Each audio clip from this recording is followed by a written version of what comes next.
Hola, me llamo Arantxa, tengo 43 años, trabajo en una óptica y soy usuaria del proyecto Utopía de la Fundación Athletic Club desde hace 3 años.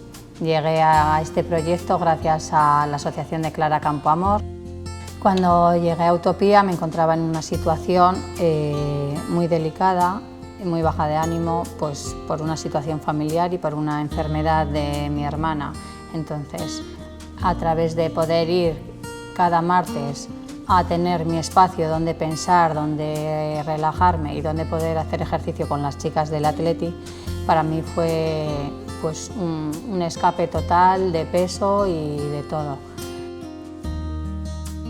Te juntas con gente de todo tipo, de edades, culturas, situaciones, y allí no se ve nada de eso, solo se ven compañeras y eso es lo más bonito. Ves que hay más personas, igual que tú, o peor o mejor, pero que te apoyas. Entonces fue un sitio donde nadie te juzga y todo el mundo da.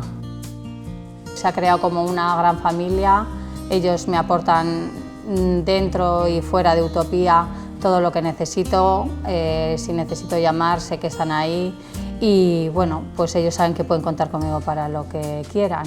Sigo avanzando, sigo trabajando, ¿no?, con todo lo que he aprendido y sin bajar la cabeza nunca y adelante un poco.